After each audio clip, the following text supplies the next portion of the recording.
Well, today we're diving into the delightfully dark world of a character who owns her outcast status like a badge of honor, the one and only Wednesday Addams.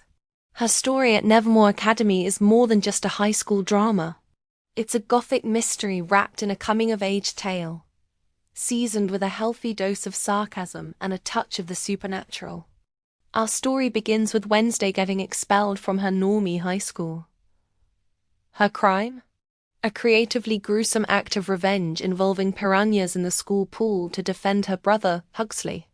Her parents, Gomez and Morticia Addams, decide it's time for her to attend their alma mater, Nevermore Academy, a boarding school for outcasts, freaks, and monsters. For Wednesday, it's a nightmare. Not because of the monsters, but because it's still a school filled with teenage cliques and forced social interaction. From the moment she arrives, Wednesday is a fish out of water, or rather, a black scorpion in a butterfly garden. Her roommate, Enid Sinclair, is a werewolf who hasn't fully transformed yet and loves all things colorful and cheerful, the complete opposite of Wednesday. Their dorm room is a perfect visual representation of their personalities. One side a rainbow explosion, the other a stark gothic void. This odd couple pairing becomes one of the central relationships of the story, a constant source of friction and, eventually, unexpected friendship. Wednesday's initial goal is simple: escape. She has no interest in making friends, joining clubs, or participating in school activities like the absurd poke-up canoe race. She's a lone wolf, and she likes it that way. Her escape attempts are clever and persistent, but they're constantly thwarted, either by the watchful eye of Principal Weems, or by a series of strange and disturbing events that pique her morbid curiosity. It all starts with a vision. Wednesday begins experiencing psychic visions, an ability she inherited from her mother's side of the family. These flashes are violent and cryptic, showing her glimpses of death and danger. Soon after, a monstrous creature, a Hyde, begins terrorizing the woods near Nevermore and the local town of Jericho. People are being brutally murdered, and the local sheriff, who already has a deep-seated prejudice against Nevermore students, is quick to point fingers. Wednesday, being Wednesday, can't resist a good mystery, especially one involving a monster and multiple homicides. Her investigation officially begins. She sees it as a much more stimulating intellectual exercise than her classes. She sneaks out, visits crime scenes, and even performs an unauthorized autopsy on one of the victims. She's not just a student. She's a teenage Sherlock Holmes with a much darker wardrobe. Her investigation leads her down a rabbit hole of secrets. She uncovers a hidden library, learns about an old feud between the outcasts and the town's founder, Joseph Crackstone, and discovers that her own family has a complicated history tied to Nevermore and Jericho. She learns that her ancestor, Goody Addams, was a powerful psychic who fought against Crackstone centuries ago. Along the way, Wednesday reluctantly gathers a small circle of allies. There's Eugene, a nerdy kid from the beekeeping club who idolizes her. There's Xavier Thorpe, the tortured artist who has his own psychic abilities and a complicated past with Wednesday. And then there's Tyler Galpin, the townie barista and son of the sheriff, who seems to be the only normie who understands her. A strange and awkward love triangle begins to form, something Wednesday finds utterly repulsive, but also can't seem to fully escape.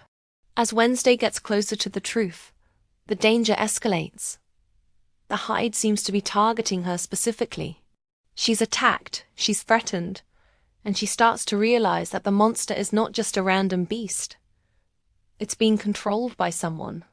The real mystery isn't what the monster is, but who is its master? Her list of suspects is long. Could it be Xavier, whose drawings of the monster seem to predict its attacks? Could it be Principal Weems, who is clearly hiding things about the school's past? Or could it be someone else entirely, hiding in plain sight?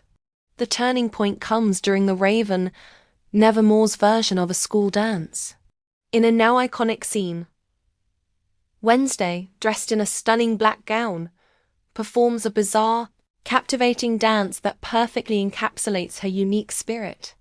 But the night ends in chaos, setting the stage for the final explosive confrontation. Through her visions and detective work, Wednesday uncovers the shocking truth. The Hyde monster is none other than Tyler, the seemingly sweet barista who had been charming his way into her confidence, and his master, the seemingly harmless botany teacher, Marilyn Thornhill. Thornhill's true identity is Laurel Gates, the last surviving member of a family with a vendetta against both the Addams family and all outcasts. Her plan is to resurrect the evil pilgrim Joseph Crackstone to wipe out Nevermore once and for all. The finale is a massive battle at the school. Laurel Gates uses Wednesday's blood to resurrect Crackstone, who immediately goes on a rampage. Wednesday, armed with her wits and a sword, faces off against this ancient evil. She's nearly defeated, but is saved by the spirit of her ancestor, Goody Addams, who heals her. In a powerful moment, Wednesday literally stabs Crackstone in his black heart, destroying him for good.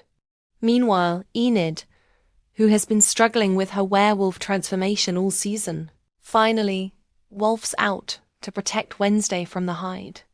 She engages in a brutal fight with Tyler in his monster form, a clash of rainbow and shadow, and manages to subdue him.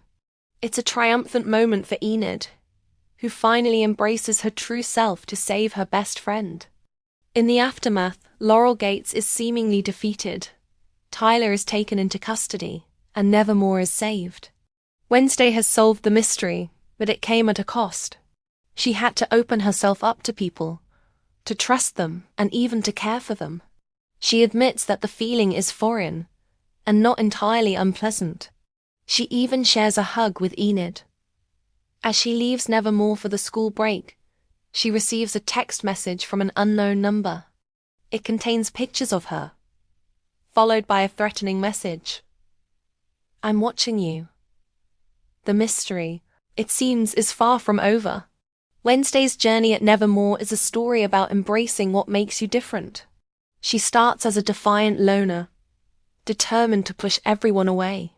But by the end, she learns the value of friendship, trust, and even a little bit of teamwork, all without sacrificing her wonderfully weird and morbid self.